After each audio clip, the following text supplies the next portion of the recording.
Okay. The first scripture this morning is Exodus chapter 31. Exodus chapter 31. And we'll be reading from verses 12 to 18 of Exodus chapter 31. Exodus 31, verses 12 to 18. Exodus chapter 31, King James, of course, from verses 12 to 18. This is what the scripture says. And Yahweh spake unto Moses, saying, Speak thou also unto the children of Yasharal, saying, Verily my Sabbaths ye shall keep, for it is a sign between me and you throughout your generations, that ye may know that I am Yahweh that doth sanctify you. Ye shall keep the Sabbath therefore, for it is holy unto you. Every one that defileth it shall surely be put to death. For whosoever doth any work therein, that soul shall be cut off from among his people. 6 days may work be done, but in the seventh is the Sabbath of rest, holy to Yahweh. Whosoever doth any work in the Sabbath day, he shall surely be put to death. Wherefore the children of Israel shall keep the Sabbath, to observe the Sabbath throughout their generations, for a perpetual covenant. It is a sign between me and the children of Yasharal forever. For in 6 days Yahweh made heaven and earth, and on the seventh day he rested and was refreshed. And he gave unto Moses, when he had made an end of communing with him upon Mount Sinai, 2 tables of testimony, tables of stone, written with the finger of the Most High. That was Exodus chapter 31, verses 12 to 18. Now we turn to Deuteronomy chapter 30. Deuteronomy 30, verses 1 through 10. Deuteronomy chapter 30, verses 1 through 10.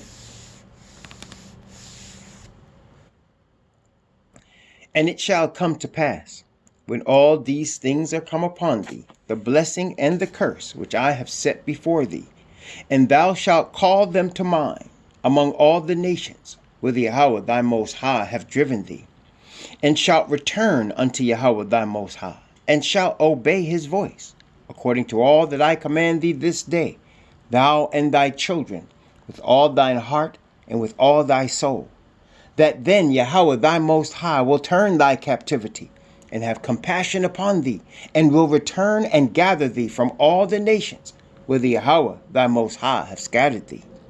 If any of thine be driven out unto the outmost parts of heaven, from thence will Yahweh thy Most High gather thee, and from thence will he fetch thee. And Yahweh thy Most High will bring thee into the land which thy fathers possessed, and thou shalt possess it. And he will do thee good, and multiply thee above thy fathers. And Yahweh thy Most High will circumcise thy heart, and the heart of thy seed, to love Yahweh thy Most High with all thy heart and with all thy soul, that thou mayest live. And Yahweh thy Most High will put all these curses upon thine enemies, and on them that hate thee, which persecuted thee. And thou shalt return and obey the voice of Yahweh, and do all his commandments which I command thee this day. And Yahweh thy Most High will make thee plenteous in every work of thine hand, in the fruit of thy body, and in the fruit of thy cattle, and in the fruit of thy land for good. For Yahweh will again rejoice over thee for good, as he rejoiced over thy fathers. If thou shalt hearken unto the voice of Yahweh thy Most High, to keep his commandments and his statutes which are written in this book of the law, and if thou turn unto Yahweh thy Most High with all thy heart and with all thy soul. These be the words, chapter 30, verses 1 to 10.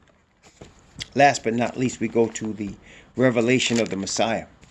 Revelation of the Messiah Yahushua. Revelation chapter 11. Revelation chapter 11, verses 15 to 19. Revelation chapter 11, verses 15 to 19.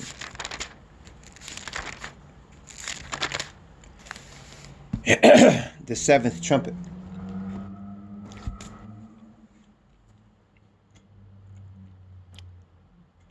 And the seventh angel sounded, and there were great voices in heaven saying, the kingdoms of this world are become the kingdoms of Yahweh and of his Messiah, and he shall reign forever and ever. And the 24 elders, which sat before Yahweh on their seats, fell upon their faces and worshipped Yahweh, saying, we give thee thanks, O Yahweh al Shaddai, which art and wast and art to come, because thou hast taken to thee thy great power and hast reigned. And the nations were angry, and thy wrath is come, and the time of the dead that they should be judged, and that thou shouldest give reward unto thy servants the prophets, and to the saints, and them that fear thy name, small and great, and shouldest destroy them which destroy the earth. And the temple of Yahweh was opened in heaven, and there was seen in his temple the ark of his testament. And there were lightnings and voices and thunderings and an earthquake and great hail. Praise the Most High Yahweh. So we have been studying Ezekiel. We are in chapter 16. It is a long chapter, as chapters go in the Bible. And there's a lot here. What I'd like to say today first, to begin us off, is we understand, and I'm just repeating what we all understand at this point, but maybe some of our listeners don't understand, that the Most High Yah chose Abraham as his friend, and he blessed Abraham in that he pronounced upon Abraham that not only would he himself be blessed, but that his children and his children's children and all his future generations would be blessed. In fact, he told Abraham that he was going to make of him the father of many nations. And he was going to make of him himself a great nation. And then later, we know the story. Abraham had many children, but the promise, he was told, was in Isaac, or Yisha'ak, the child that he had with his wife Sarah. So through Yisha'ak had two sons. One was Esau, the other was Yaakov. They were twins. They were fraternal twins. Esau came out first, so technically he was the firstborn. But the blessing came upon Yaakov. And later, Yaakov would have 12 sons. He would have 12 sons, and those 12 sons would become 12 tribes, his name having been changed from Yaakov to Yasha'al. And his 12 sons would become the 12 tribes of Yasha'al. They went down, as you know and I know, into Mizraim, to the land of Ham.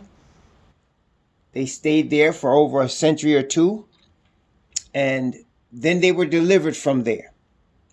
And they came out according to the power of the Most High, according to his promise to Abraham, to make them a great nation. Now, when he did that, he made a declaration. That is, he, I say, the Most High Yah, made declarations. And we know some of the declarations. In fact, let's take a look at one of them. In Deuteronomy, the book of the law. Deuteronomy, let's see. Deuteronomy chapter 7. I love this one. Deuteronomy chapter 7. Deuteronomy chapter 7.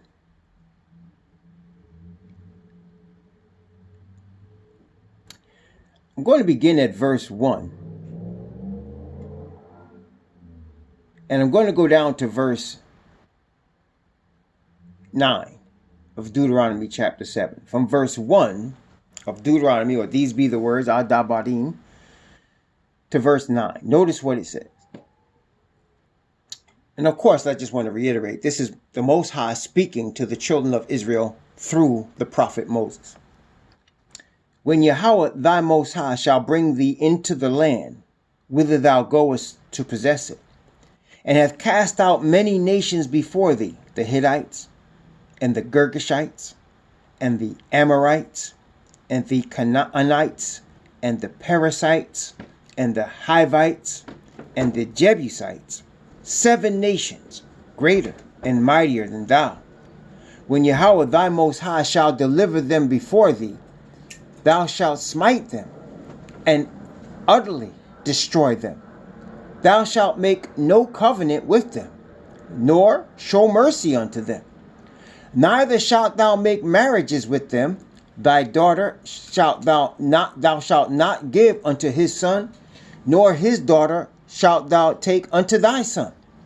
For they will turn away thy son from following me, that they may serve other gods. So will the anger of Yahweh be kindled against you, and destroy thee suddenly. But thus shall ye deal with them. Ye shall destroy their altars, and break down their images, and cut down their groves, and burn their graven images with fire. For thou art an holy people unto Yahweh thy Most High. Yahweh thy Most High hath chosen thee to be a special people unto himself, above all people that are upon the face of the earth. Yahweh did not set his love upon you, nor choose you, because ye were more in number than any people. For ye were the fewest of all people. But because Yahweh loved you, and because he would keep the oath which he had sworn unto your fathers, hath Yahweh brought you out with a mighty hand, and redeemed you out of the house of bondage, from the hand of Pharaoh king of Egypt. Know therefore that Yahweh thy Most High, he is Most High, the faithful Most High, which keepeth covenant and mercy with them that love him, and keep his commandments to 1,000 generations. Praise the Most High Yah. So he promised Abraham and Yishak and Yasha'al that he would bless them and make them a great nation and make their children great. So here's the children. And he told the children, I want to make some things pretty clear here, because some people get these things confused, and I want to make them clearer by the grace of the Most High, literally. The Most High did not send the children of Israel, listen carefully. He did not send the children of Israel to India. He did not send them to Babylon. He did not send them to Europe. He didn't even send them further down into the land of Ham. He sent them to the land of Canaan specifically. So that when he comes into this land, listen carefully now, and he says to them, I want you to destroy all their altars, destroy these nations, destroy the gods that they worship, don't make no marriages with them. Listen carefully. He is specifically talking about the people that were on the land that he had chosen for his chosen people. I want to make sure you got that. He did not send them down into Africa to go destroy all of those nations. He did not send them to Babylon or to India or to the Far East and to Asia for them to destroy all those nations. He sent them to this particular land for this particular people that he was going to destroy, and that he was going to take over the land and give it to his people. Okay? I want y'all to, y'all got that so far so good? Everybody with that so far so good? Okay? So he was, okay? So now the reason I brought that up is because, like, you see, like, for example, you see the Muslims, sister, yeah, I was going to say, sister, you want us to all be Fathaman use a trip. Anyway. You crazy. So, what was I saying? You threw me off right there. I was like, what is that? Okay, so anyway. Okay, so as I was saying, he did not send them to all these other, because like Muslims go into other people's countries and kill them and force them to be Muslim. Right? Y'all know that, right? They come marching into other people's countries, and as a matter of fact, that's how our fathers became Muslim. Many of our fathers for several centuries were Muslim. In fact, I would say that our fathers were Muslim just as long as they were forced to be Christian, right? Because the Muslims came into Africa, into the land of Ham, and they forced people to become Muslim. That's how you got the Ottoman Empire. But the Most High did not do that. That's why I'm trying to say this. People try to say, well, you're the same as the Muslims. No, not the same. There was just this one land that they were sent to. And there was a reason they were sent to that land. And there was a reason they were told to destroy that people. Okay? Now, do y'all know the reason? Testing 1, 2, 3. Do y'all know the reason? I'm asking, do y'all know the reason? Testing 1, 2, 3. Why was they sent to that particular land to destroy that particular people and be so hard about it? Like, he said, don't show them no mercy. Don't show them no mercy.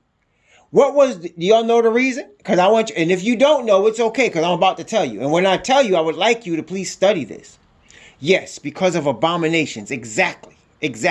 What abominations, somebody might ask? The abominations, which we're not going to read right now, but please, could somebody just post it? Could somebody post it? Leviticus chapter 18. Leviticus chapter 18. We're not going to read it all now.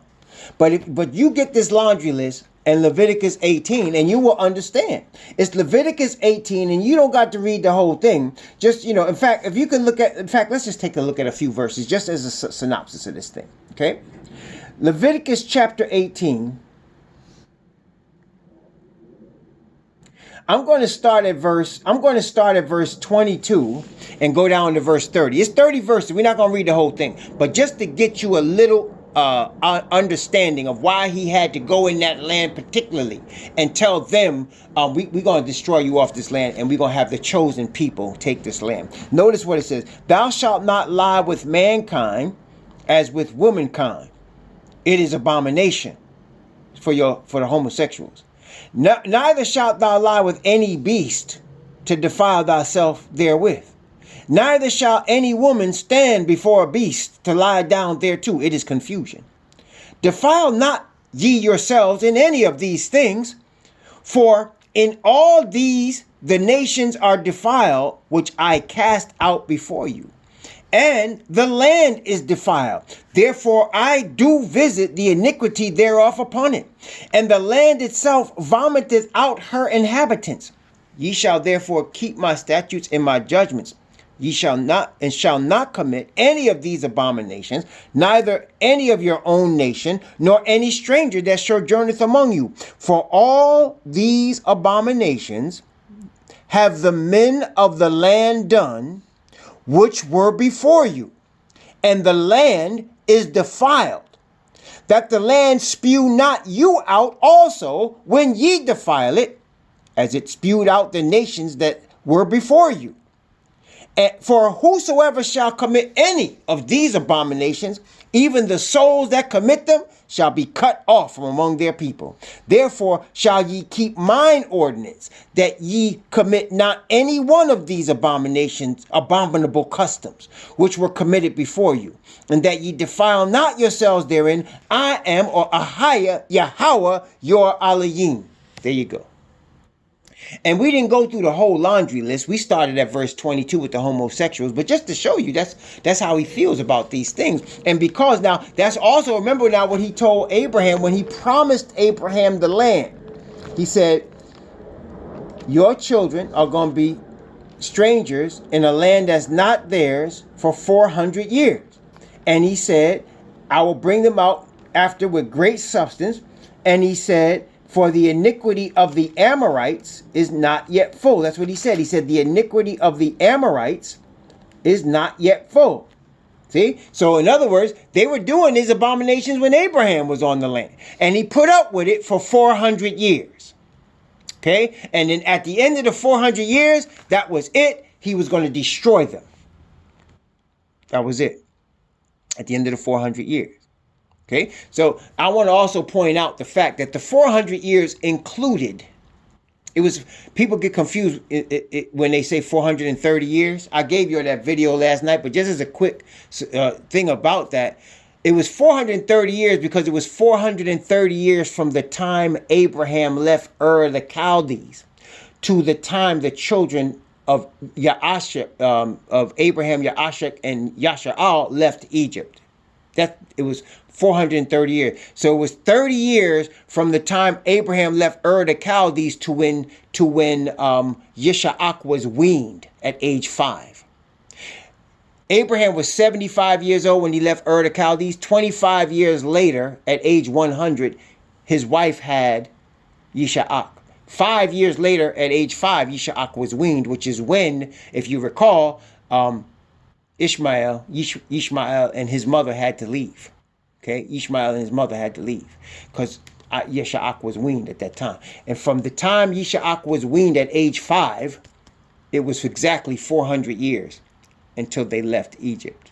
Okay, so now all that time, the Most High is putting up with all these abominations from the Amorites. By the way, I just want to point out, which we all kind of know, that all of the abominations that are pointed out in Leviticus chapter 18 are being done all over the earth, especially in the developed nations. In fact, not only are they doing these abominations, they're putting it on camera. Are they not? Testing 1, 2, 3. Not only are they doing all these abominations that we read about, they're no longer even doing it in secret. They're putting it on camera. And people are buying it by the billions. People are spending billions of dollars on child pornography, on pornography that has to do with women on women and men on men and men on children and people with animals. It's now something that the whole world is buying. And so if he cast off these people from the land and destroyed them for that, well, we kind of know what's coming, right? We kind of know what's coming. Well, we brought all that up to say he chose our fathers and he put them on the land and he warned them and said, do not do after these abominations. Because why? Because I have chosen you as my set apart people above all. He said very specifically, a special people. Isn't that what he said? I'm not making that up. He said, Yahweh, thy most have chosen thee to be a special people unto himself, above all people that are upon the face of the earth. So he has a chosen people, obviously. He has not forgotten his chosen people. And this is the second point I want to bring up. We're reading about all of the harlotry and the whoredoms and the wickedness that our fathers have done in the land in the book of Ezekiel. We're reading about all the punishments that the Most High has brought and is bringing upon our fathers. I mean, we can obviously, this is something we don't even have to read about. Like, we can actually see it. Right? I mean, right? We can actually see it. We don't have to even read about it, or even though we read about it, but we can actually see it. How do you see it? Well, you look at a person like a Sarah Bland. You guys know who Sarah Bland is, right? Sarah Bland was murdered by the police for a broken taillight. Then they tried to cover it up, say she killed herself in a cell, right?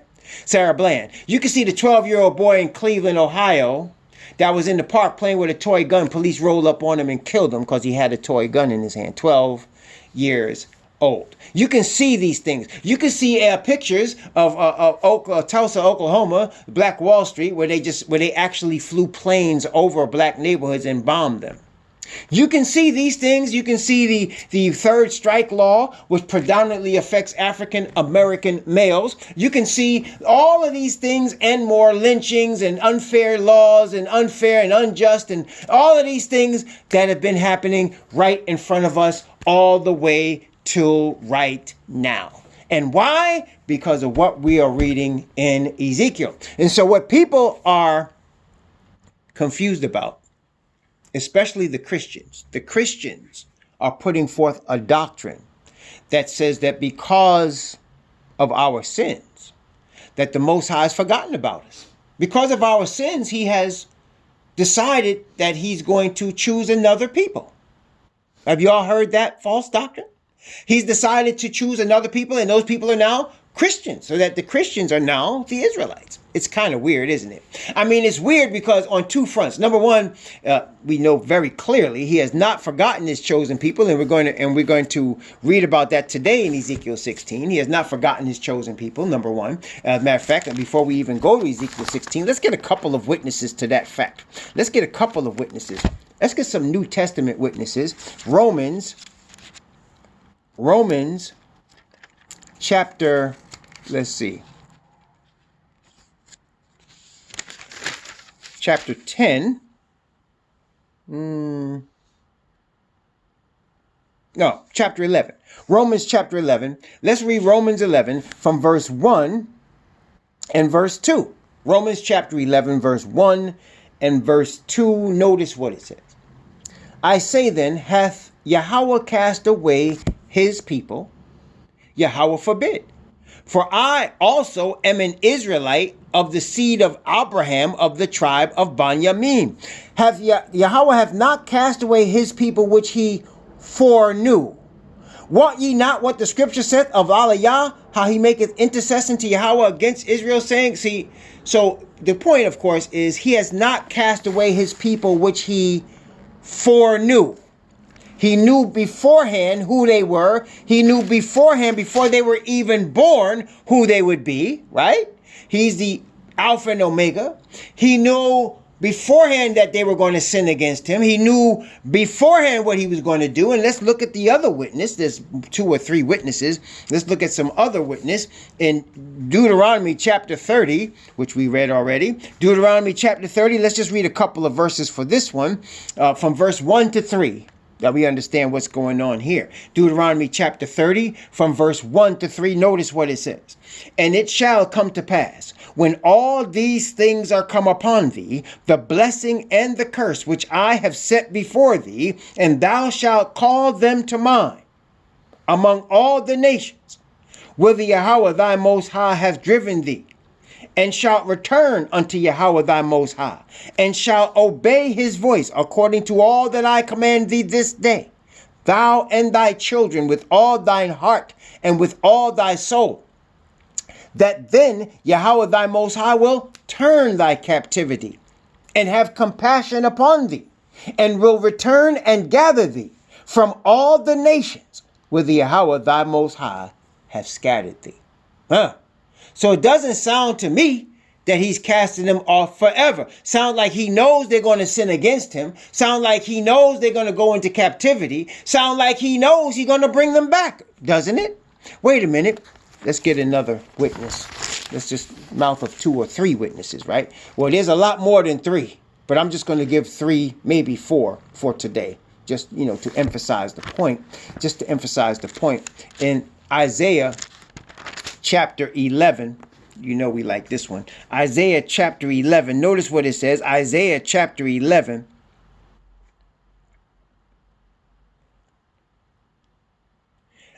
Let's see. Isaiah chapter 11. I'm going to start at verse 10, because he's going to separate the Gentiles from the chosen here in Isaiah. He's going to show you there's a difference. Okay. In Isaiah 11 from verse 10 down to verse 16. Notice what it says. And notice the mention of the Gentiles and the mention of Judah and the mention of Israel. He mentions all of these here. Isaiah chapter 11 from verse 10 to verse 16. And in that day there shall be a root of Jesse, which shall stand for an ensign of the people. To it shall the Gentiles seek, and his rest shall be glorious. And it shall come to pass in that day that Yahweh shall set his hand again the second time to recover the remnant of his people which shall be left from Assyria and from Egypt and from Pathros and from Cush and from Elam and from Shinar and from Hamath and from the islands of the sea. And he shall set up an ensign for the nations, and shall assemble the outcasts of Yashar'ah, and shall gather together the dispersed of Judah from the 4 corners of the earth. The envy also of Ephraim shall depart, and the adversaries of Judah shall be cut off. Ephraim shall not envy Judah, and Judah shall not vex Ephraim. But they shall fly upon the shoulders of the Philistines toward the west. They shall spoil them of the east together. They shall lay their hand upon Edom and Moab, and the children of Ammon shall obey them. And Yahweh, excuse me, shall utterly destroy the tongue of the Mizraim sea, or the Egyptian sea, with his mighty wind. Shall he make his hand over the, shall he shake his hand over the river, and shall smite it in the seven streams, and make men go over dry shod.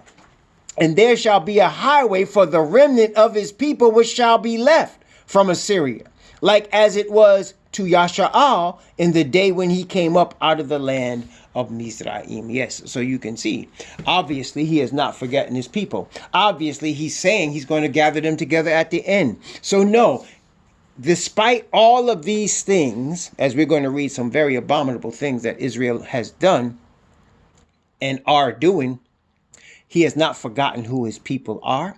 And we are very privileged. I always say, and I'll say again, we are very privileged. You and I could have been born at any time. We could have been born 100 years ago. We could have been born 1,000 years ago. We could have been born any other time but now. We are being born at a time that the prophets prophesied about, the time that we're just read about in Isaiah chapter 11. We are being born at the time of the gathering that we just read about in Deuteronomy chapter 30. Those prophecies are about you and me. It's now. It's what's going on. The prophets would have loved to have been here, but we are here. We are here doing a great awakening. We are here during a time when the regathering of the true nation of Israel is taking place. We are blessed. We are blessed. And so, brothers and sisters, as we continue to read about the abominable things our fathers did in the land, as we continue to read about his punishment, and brothers and sisters, I guess that's the point I'm trying to make, or one of them, because of the royalty of which we are. I'm not saying that lightly. What Abraham, would you agree with me if I said Abraham was royalty?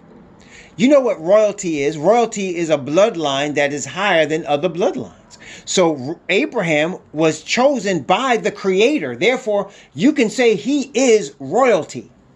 Okay? Matter of fact, they said he was a prince among them. So he is royalty. And his children are royalty. 12 princes shall he beget. His children are royalty. Therefore, we are exiled royalty. That's what we are. We're exiled royalty. We had to be humbled because we got too high and mighty. Like we got our noses up in the air. Like we thought we was all that. Like we thought the pride came on us and man, we started thinking we was the most high. And he had to really lay it hard. So because of our high calling as royalty of the Creator, the punishment has to be severe. You understand? Because of the high calling, the punishment has to be severe. It's just like when we was kids. I always liken it to what things we can understand as children. You know, when I was a boy, I was the firstborn. My brothers were younger than me, particularly the brother that I grew up with. He was younger than me. So many times, I would get in trouble simply because they would say, this is the word, you should know better. You're the oldest. Y'all ever caught that one? You should know better. You're the oldest. Yeah. And that's true, right? Because we're the oldest. We're supposed to know better. Because we're the first ones. We taught the first. We were supposed to be the best of the seed. Therefore, the punishment is greater.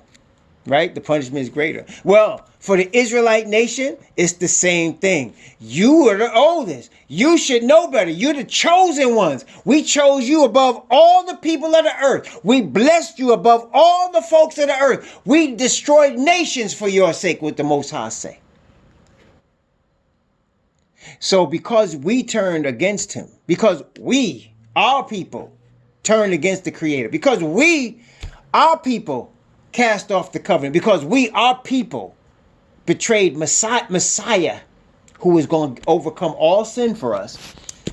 Because we did that, punishment has to be great. That's why what you're seeing is what you're seeing. Now, that is not excusing the Gentiles for putting hands on the chosen people. No, just like what happened with Babylon, Nebuchadnezzar and them went down there, did what they did, right? And then they start getting carried away. They start getting carried away with their punishments on us. And what happened?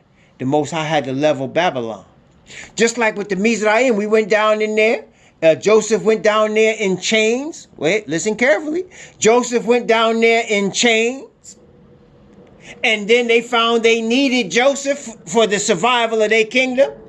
And Joseph helped them. And their kingdom survived, did he not? And then his people was in that land and they started acting real bad toward the people. They started, treating them like slaves. All of them. And what happened? The Most High rained fire and brimstone on that land, leveled that place, and delivered his people. Well then, anybody that puts their hands on the chosen people got an answer to the Creator, because he is their Creator and he has chosen them above all the people of the earth. Right? Would that make sense, brothers and sisters? I mean, really? I mean, am I telling the truth? I mean, right? Because if he has chosen us, and even if we sin, it's like this. I'm gonna give you all another story to illustrate this. We used to play ball in the street. We was in New York. We used to play basketball in the street, right? And there was always like we didn't actually go. We lived far from a school where there was a hoop, so we'd build a hoop, stuck a pole in the ground, put a piece of wood for the backboard, and buy a rim and put it up there, and we'd be playing ball in the street, right? And there was this family, and in this family there was this dude that everybody in the neighborhood feared. His nickname was Junebug. Nobody messed with anybody. Nobody messed with Junebug. And nobody messed with anybody in Junebug's family. Nobody. Because you did not want to answer to Junebug. Junebug was like muscles on top of muscles and attitude on top of attitude. And you just didn't want no parts of that brother. Right? So we would be playing ball in front of Junebug's house. Now, Junebug had this little brother. And he was an annoying little pain in the neck. And he would come in the middle of the court and he would shake the basket and he would just interrupt the game. And none of us we could just ask him, yo, get off the court, man, get off the court. But we couldn't put our hands on him. Because if you put your hands on him, you had to answer the Junebug. So all we could do is call on Junebug or call on their mother and say, Miss Ma, could you please come take this boy? And they finally get him away. Boy was a pain. So that's the same thing. We might have been that boy. We was a pain, right? But nobody should put their hands on us, because if they do, they got to answer to the Creator. You understand? And they put their hands on us. They put their hands on us badly. They abused our women. They abused our men. They still doing it. And brothers and sisters, they're going to answer for that. They're going to have to answer for that. But our focus should not be on that, but on the fact that we have sinned against the Creator ourselves, being called to a higher calling. We also have bigger responsibilities as the chosen people. And so what he's asking us to do is to be faithful to him, because our fathers acted like a woman that left her husband. That's what he said. Let's take a look at it. Ezekiel chapter 16. Ezekiel 16. Yeah. Ezekiel 16. Let's see, where do we want to begin? Well, we stopped at verse 45 last night, but I want to start a little earlier. I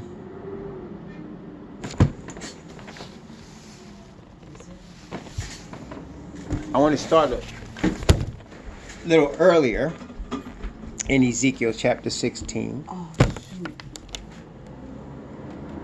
And go do it.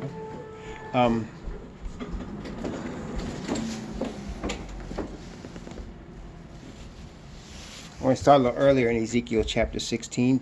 Sorry, we saw something else. Oh, stop working? Did Hangout stop working? Oh, hold on. Is Hangout still working? Testing 1, 2, 3. Did it stop working? Is it still working? It's working. Okay. Let's look at Ezekiel chapter 16. I'm going to begin, I'm going to begin at verse 32. I'm going to begin at verse 32 and read down to verse 45. Ezekiel chapter 16 from verse 32 to verse 45. Ezekiel 16 from verse 32 to verse 45. But as a wife committeth adultery with taketh strangers instead of her husband, they give gifts to all whores, but thou givest thy gifts to all thy lovers, and hirest them that they may come unto thee on every side for thy whoredom. And the contrary is in thee from other women in thy whoredoms, whereas none followeth thee to commit whoredoms, and that thou givest a reward, and no reward is given unto thee. Therefore thou art contrary. Therefore, wherefore, O harlot, hear the word of Yahweh. Thus saith the Most High Yahweh, because thy filthiness was poured out, and thy nakedness discovered through thy whoredoms, with thy lovers, and with all the idols of thy abominations, and by the blood of thy children which thou didst give unto them. Behold, therefore, I will gather all thy lovers with whom thou hast taken pleasure, all them that thou hast loved, all them that thou hast loved. Let's see, where am I? Wherefore, O harlot, hear the word of Yahweh. Thus saith the Most High Yahweh, because thy filthiness was poured out, and thy nakedness discovered through thy whoredoms with thy lovers, and with all the idols of thy abominations, and the blood of thy children which thou didst give unto them. Behold, therefore, I will gather all thy lovers with whom thou hast taken pleasure, and all them that thou hast loved, with all them that thou hast hated, and I will even gather them round about against thee, and I will discover thy nakedness unto them, that they may see all thy nakedness. And I will judge thee as women that break wedlock and shed blood are judged, and I will give thee blood in fury and jealousy. I will also give thee into their hand, and they shall throw down thy eminent place, and shall break down thy high places, and they shall strip thee also of thy clothes, and shall take thy fair jewels, and leave thee naked and bare, and shall also bring up a company against thee, and they shall stone thee with stones, and thrust thee through with their swords, and they shall burn thine houses with fire, and execute judgments upon thee in the sight of many women. And I will cause thee to cease from playing the harlot, and thou shalt give no more hire any more. So will I make my fury toward thee to rest, and my jealousy shall depart from thee, and I will be quiet and will be no more angry. Because thou hast not remembered the days of thy youth, but hast fretted me in all these things. Behold, therefore, I also will recompense thy way upon thine head. Saith the Most High Yahweh, and thou shalt not commit this lewdness above all thine abominations. Behold, everyone that useth proverbs shall use this proverb against thee, saying, as the mother, so is the daughter. Thou art thy mother's daughter that loatheth her husband and her children. Thou art the sister of thy sisters, which loatheth her husband and their children. Your mother was a Hittite, and your father an Amorite. So I want you to see here, brothers and sisters, let's bring it to today. Let's bring it to today, okay? Our fathers, we are aware that our fathers, the reason were brought into slavery is because our fathers sinned against the Creator, in that they worshipped other gods and they followed other abominations that he did not command them to do. Are you following me? Testing 1, 2, 3. That's what we did. Now, many people will look at, for example, you look into Africa, especially West Africa, and you look into places like Haiti, and you look into some of the islands. And people, even right now, are still into many voodoo type religions.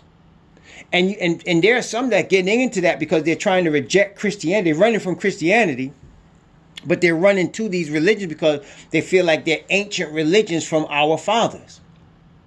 But these ancient religions are the reason our fathers were cast out of the land.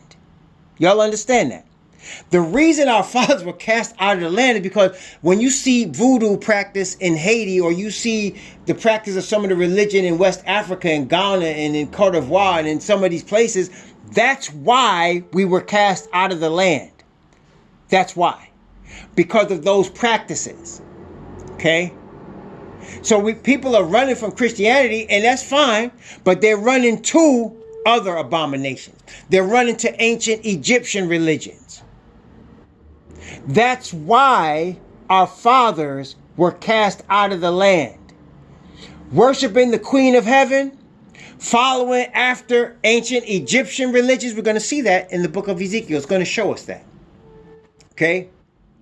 So that as we are awakened to why we're in the situation. You see, brothers and sisters, it's not hard for us to see the situation that we're in. It's really not. I mean, you can look on the news and every day you're seeing some brother getting shot in the street somewhere.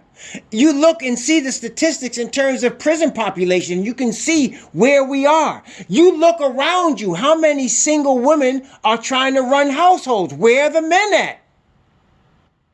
You can see it all around you. Okay? It's all around you. So the question now we understand as to why has this happened to us? Why is this happening to us? We understand. So now, what does the Most High require? Well, he noticed what he said there. He said, we're like a wife that takes strangers instead of her husband. Do you remember that? We just read it. He said, you're like a wife that takes strangers instead of her husband. Let's think about that for a minute. How does a woman become a wife?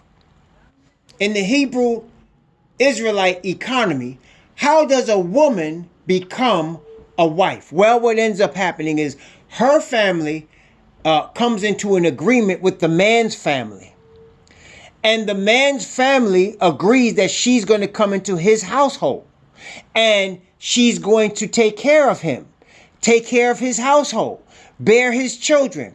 He's agreeing that he's going to provide her a house. He's going to provide her clothes. He's going to provide for the children. He's agreeing he's going to do that. He's agreeing, then they're both agree that they're going to be keeping the covenant of the Creator. She's going to be faithful to the husband. She will have no other man. That's a Hebrew marriage. Okay? So once she makes this covenant, the Bible is showing us that as a nation, our people, we made a husband covenant with the Creator. He made a covenant with the wife to us. And we decided after we made this covenant that we were going to have other lovers aside him. What is that? How does that manifest itself?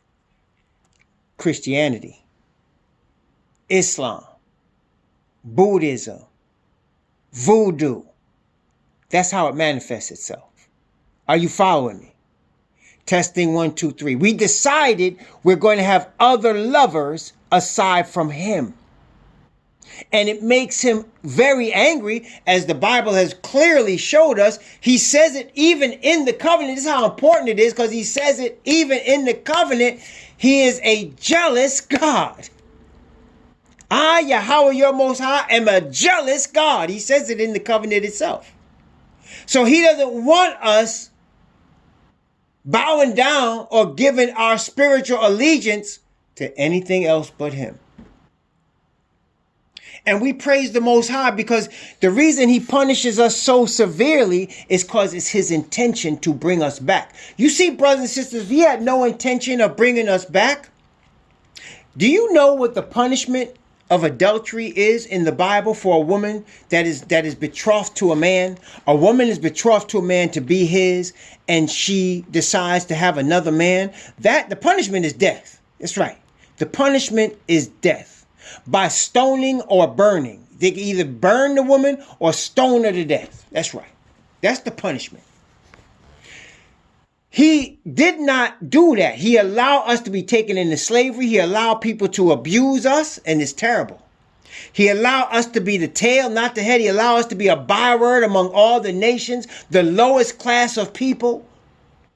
He allowed that because he's intending to bring us back. He's intending to restore us.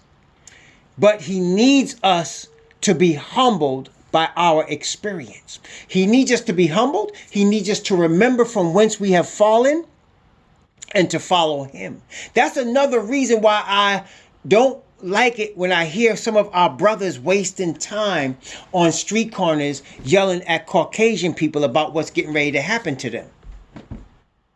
Unless you're trying to warn them to bring them to the truth, why are you wasting time with that? We need to repent of our sins and the sins of our fathers. We need to focus on making sure our calling and election. You understand?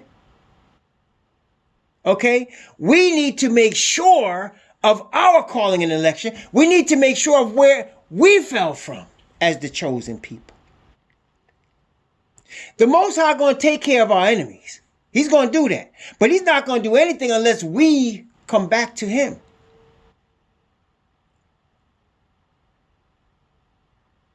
And so he's looking for us. You know, just imagine it. I'm going to give you another story. Here's a true story. I knew this woman. There's a certain woman. She was a single woman. Okay? She was a single woman. And she decided that there was a certain man that she really wanted. She knew the man. The man was married to another woman. But she wanted this man very badly. And this man actually wanted her. So while his wife would go to work, this man was self-employed. So he was home a lot during the day. He was self-employed.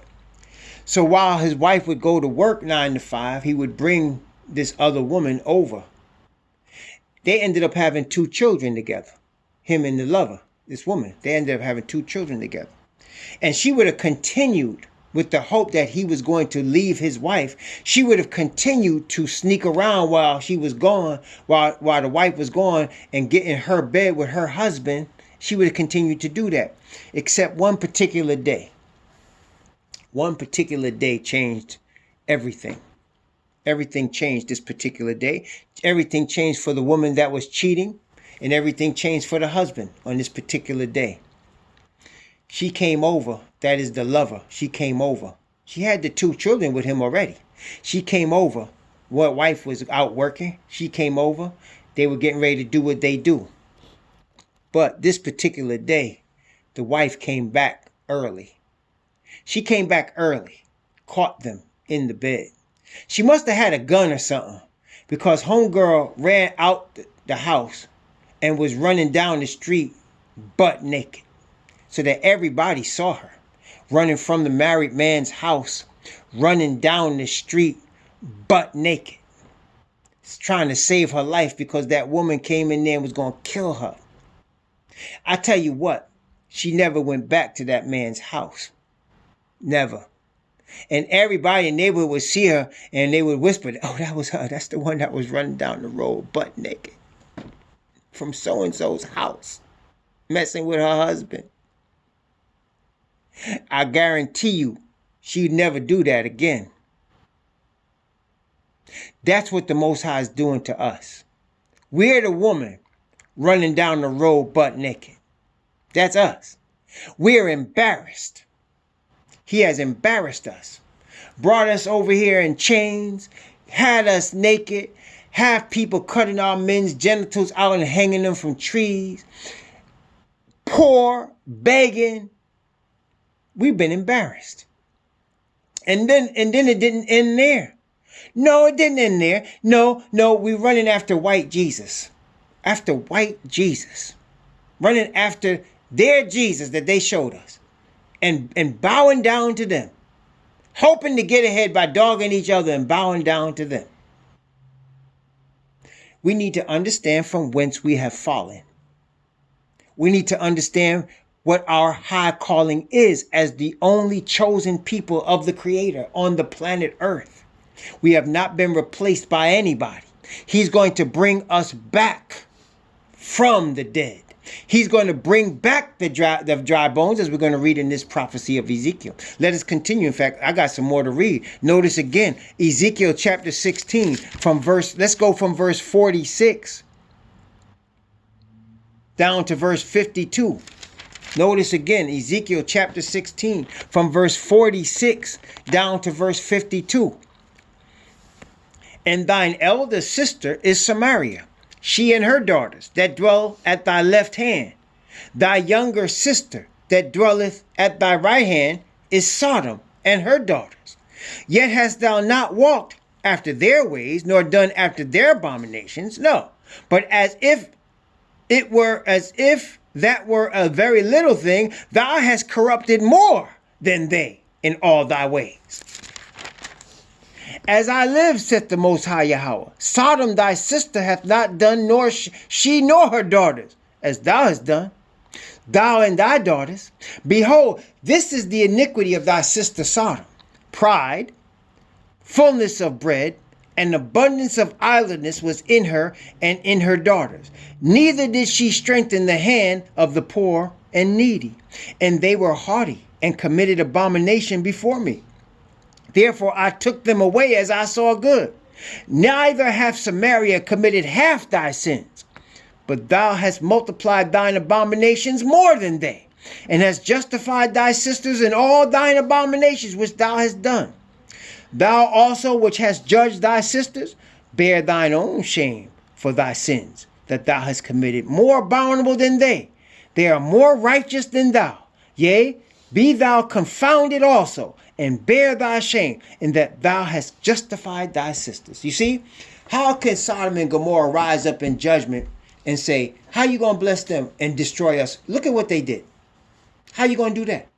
How you going to bless them and destroy us? Samaria would say. Look at what they did. Look at what they doing. They doing worse than us. Let me ask you all this question. How does he justify it? How does the Creator justify saving us and burning them to the ground when we have done worse than them? See, this should humble us, really keep us in perspective as to how we got here. Even though we are the chosen people, how we got here. Let me ask you, I'm asking the question. How does he justify? How does he justify saving us and destroying them? How does he justify bringing us back from the grave and destroying them? Because they're going to ask that question. He said, you've just justified them with everything that you did. How does he justify saving us? Y'all know? Very simple answer, you know. Very simple answer. And this answer should keep us humble forever. Yes, exactly, Sister Kimmy. Notice again, let's go back to where we were earlier, to Deuteronomy chapter 7. Let's go back to Deuteronomy chapter 7. We read it all already. Let's read from verse 6 to verse 8 of Deuteronomy 7. We read this already, but it's worth reading again. Notice what it says, Deuteronomy 7, verses 6 to 8. Notice what it says. This answers the question. For thou art an holy people unto Yahweh thy Most High. Yahweh thy Most High have chosen thee to be a special people unto himself, above all people that are upon the face of the earth. Wait, watch this. Yahweh did not set his love upon you, nor choose you, because you were more in number than any people, for you were the fewest of all people. But because Yahweh loved you, and because he would keep the oath that he had sworn unto your fathers, hath Yahweh brought you out with a mighty hand, and redeemed you out of the house of bondage from the hand of Pharaoh, king of Egypt. Why? Because he's chosen us, number one, and he would keep his promise to our fathers. So in the judgment, Abraham's going to rise up. Isaac going to rise up. Jacob's going to rise up. And the people going to say, how are you going to save them? I'm going to save their children because of my promise to these guys. You follow me? Testing 1, 2, 3. My promise to these guys causes me to save them. That's the reason. See? My promise to these guys. I've chosen Abraham. I've chosen Yasha'ak. I've chosen Yasha'al. I changed his name from Yaakov to Yasha'al. I've chosen them and I promised them certain things. Among those things was that I would bless their children. So these are their children. Yeah, they spoiled brats. Yeah, they messed up. Yeah, they wild. But I promised their fathers I'll take care of them. I've chosen them.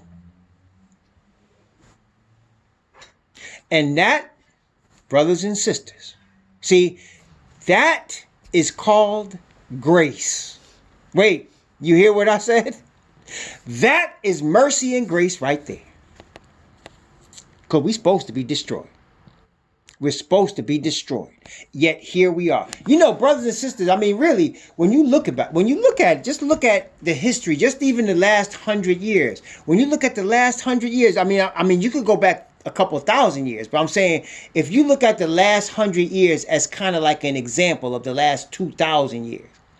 Over the last 100 years, right, we have been lynched. Over the last 100 years, we have been dragged by chains all over the road and killed.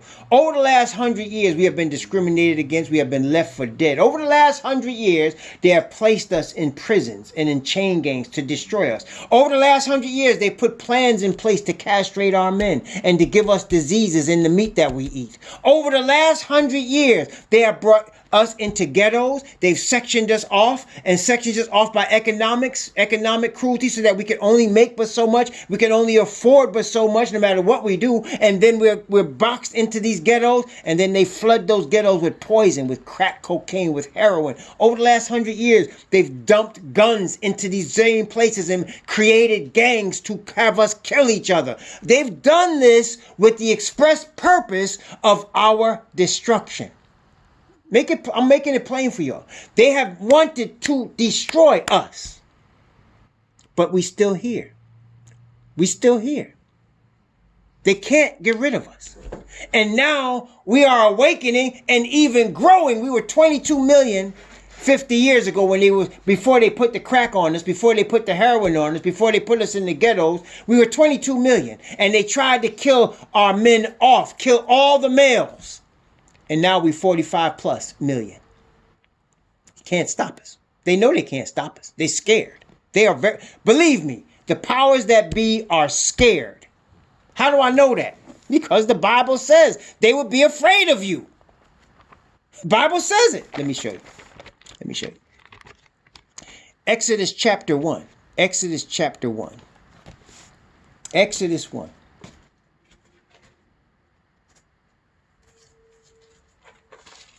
Notice what it says. I'm only going to read a little bit from verse 12. Let's see. Verse 12. That's all we need. Verse 12. And this is one of them cases we just need one verse to get the point. Verse 12. Notice what it says in verse 12. Notice what it says. It says, the more they afflicted them, the more they multiplied and grew, and they were grieved because of the children of Yashar'ah. That's exactly what's happening right now. That's exactly what's happening. See, they know what they've done to us. They know how they've tried to destroy us, to minimize us, to do everything they can to wipe us off the map, to make us not a people, especially not to wake up as to who we really are. And here we are. They're scared of us. That is why when a policeman approaches a car with a black man, he approaches it with his gun drawn. He's scared of us. They're scared of us. They know what they've done. They know what they got coming. And they're scared. You see? Because we have been chosen. And it's not because we are, more talented than them. It's not because we are more beautiful than them. It's not because of anything but because of the promise to Abraham, Isaac, and Jacob. The Most High has not forgot his promise. He is going to fulfill his promise. He has to bring us through the affliction for us to wake up and bring us back to where we are. And now, brothers and sisters, what we're looking at right now in the new millennium, what we're looking at right now, what I believe you're seeing is more of our people are getting disillusioned with the black church. They're getting disillusioned. They're seeing these pastors enrich themselves. They're seeing all kind of harlotry and abominable things happening within these denominations. They're seeing, and not only above all of that, there's no power to change a character or a life. There's no power permanent power to cause us to rise above our affliction. Their people are seeing that.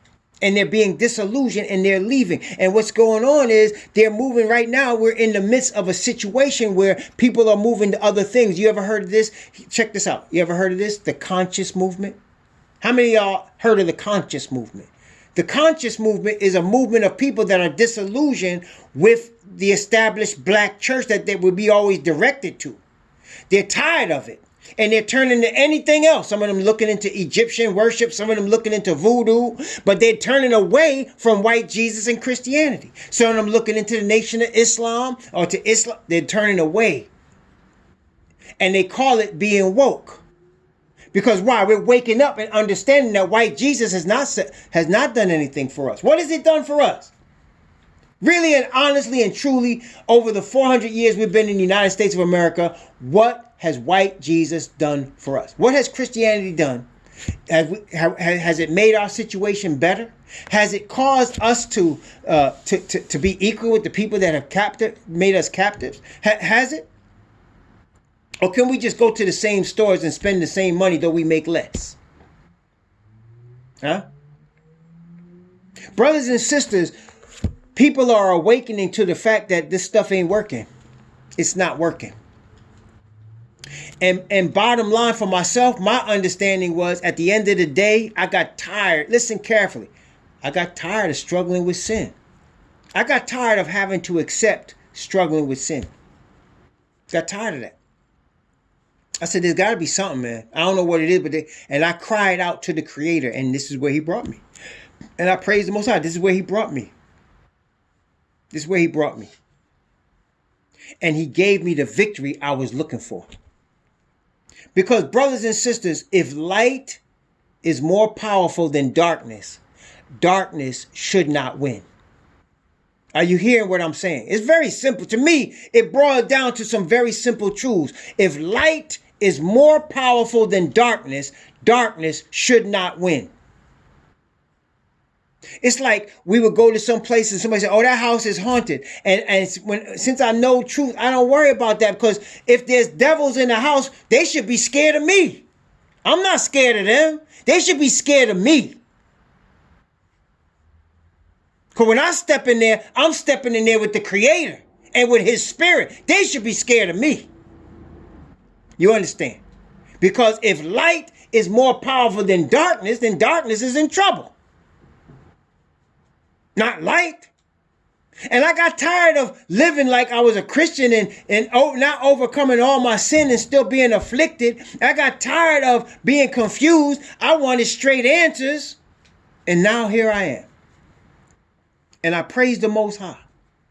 And brothers and sisters, there are people, I'm not by any means the only one. And there are people that are getting tired of the foolishness. They're getting tired of the weakness of this Christianity. And they want the real. They want the real and they want to overcome. And they're tired of it.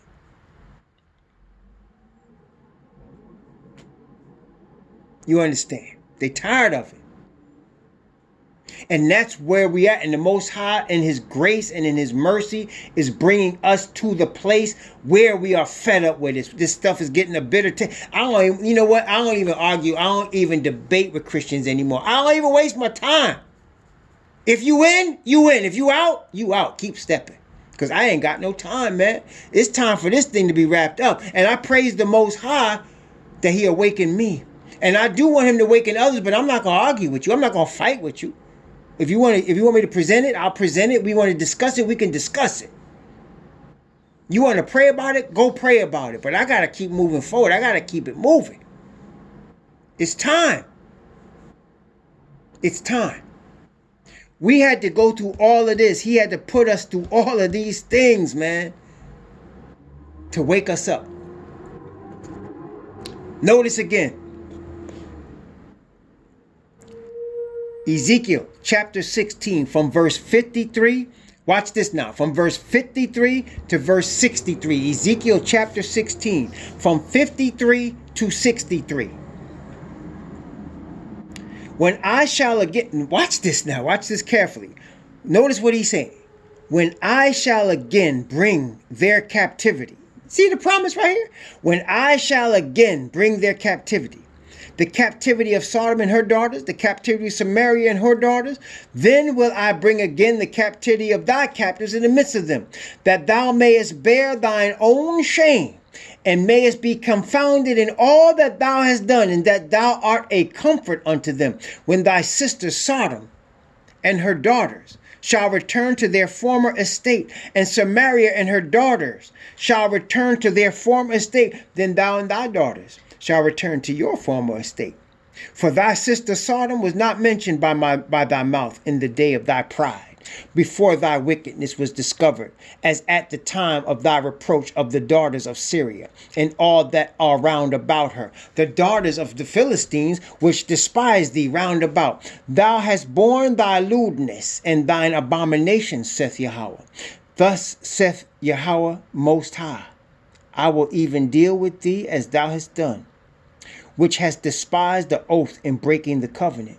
Nevertheless, watch this, nevertheless, I will remember my covenant with thee in the days of thy youth, and I will establish unto thee an everlasting covenant. Praise the Most High.